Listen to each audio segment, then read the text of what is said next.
two extra special things going on today. One, Katya's not here. Let's clap for that all around. Who's not here? Katya, exactly. And number two, we have Cassandra Peterson in the house, Elvira. I can't believe it. Wow. Cheers. Your own team out there not clapping. It's completely that's sad. difficult. That's depressing. See, Thanks, that's guys. support. Am I okay to understand there's two Mcabre Mobiles, right? There's multiple? No. There's just one. One. And Whoa. there is one that is a complete fake, not real Mcabre Mobile that goes around the country saying it's the Mcabre Mobile. Oh my God, I was going to do that to me. Angeline, so I guess I'm not going to do that. Don't do it. I won't do it. Do you ever see it driving and do you ever walk up and is it kind of stolen Angeline? valor? No. Oh. When you see the fake Mcabre Mobile, do you ever want to walk up to the window and be like, hi, what's up? No, I just want to walk by with my key on the side. Right.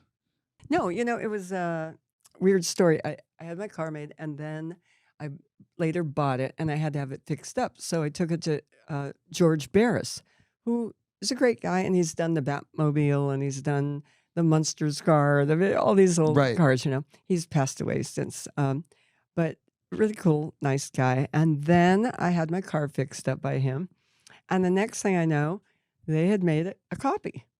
While it was in there being fixed, they made a copy. And then they sent that car around, just like they do with the Batmobile, saying it was the real car used in the movie and stuff. And of course it wasn't. I have the real car.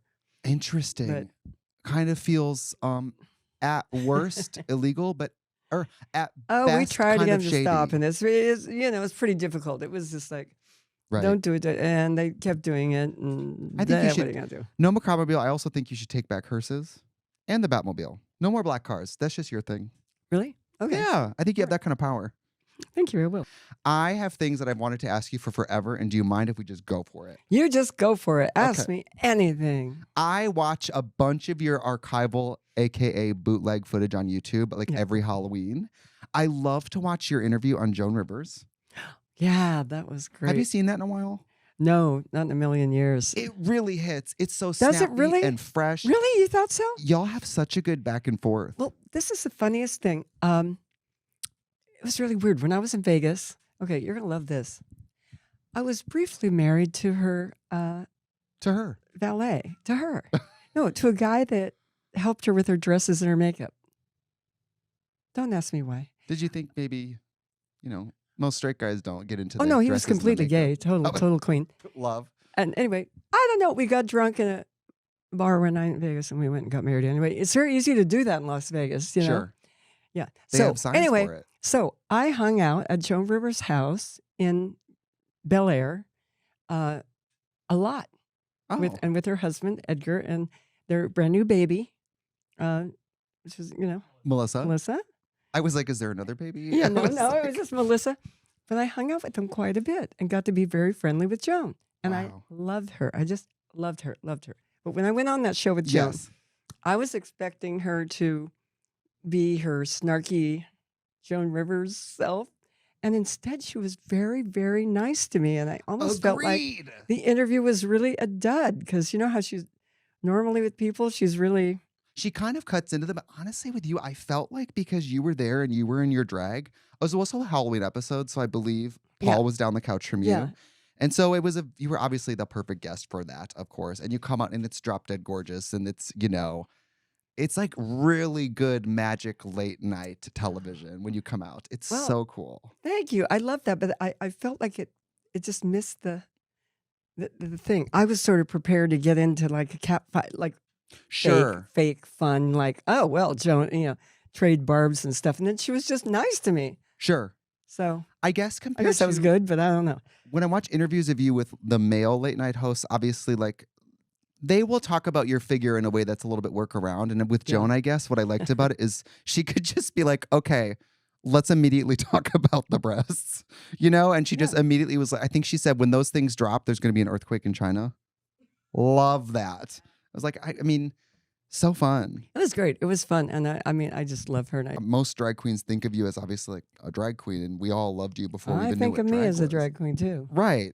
And I guess for some of us, we come up with this character and start hawking it in gay bars, whatever. And when I think of the way you did it, which is kind of reverse of like, you got this opportunity that obviously at the time you had no idea it was going to be such a long lasting opportunity. Right. No, no. I really thought, God, I hope this lasts like 2 or 3 weeks at least.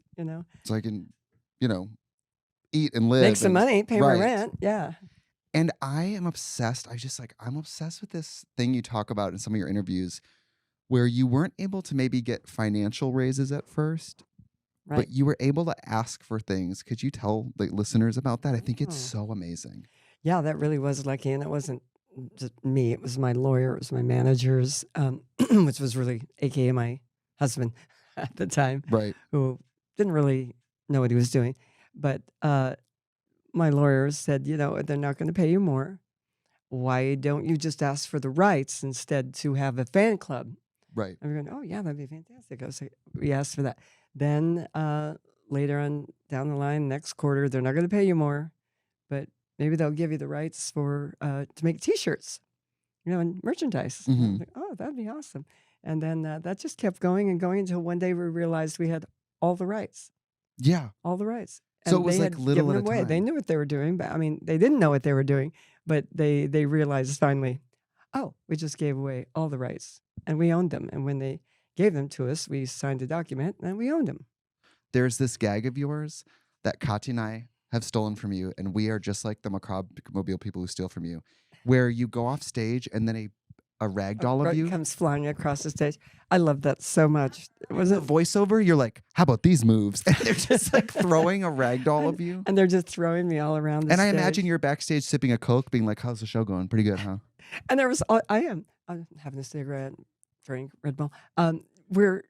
We then had one of the dancers, a male dancer who was an acrobat, come out and do what do you call it? Backflips all the way across the stage. I wouldn't say it was exactly a convincing body double. No, it wasn't at all. He was like a 5-foot-tall Latino guy with tons of muscles. Yeah, very muscly. So it really didn't, but he's zooming across so fast. And of course, everybody knows it's fake, but right. It was hilarious. And I actually came up with that idea because in the movie, I had a body double doing all that stuff. I don't do backflips or anything, my God.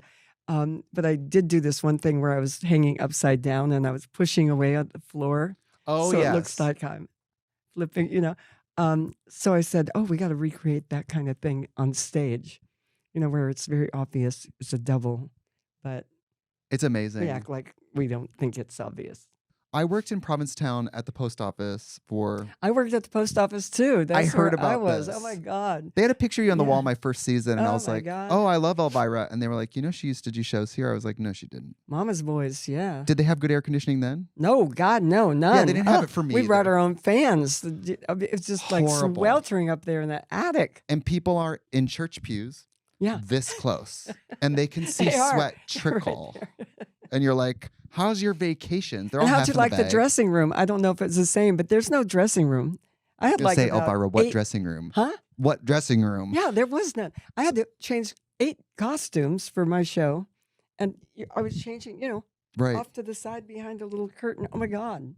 Well, I hope they were skimpy because there's not room for anything. Oh, they were very skimpy. Okay, so good. They didn't take up much room. I have one thing Pete just told me I had to tell you, which occurred in Uh-oh. the post office cabaret. Uh-oh. I was getting ready for a show once, and this girl who was before me, I won't say who she was, but she was like a legacy drag queen who'd been there many seasons. And I was after her, and I was sitting back there. The area to put makeup on is this big, right? Yeah. You're sitting there putting your makeup on, Yeah. and there's a curtain, and you can hear the other person's show. It's maybe 5 feet from you, Mhm. and you can hear them stomping around. You can hear them breathing. I mean, you can hear all of it. And you're putting makeup on. You're trying to be quiet. I put my makeup on at home and then came. That's probably smarter. Thank you.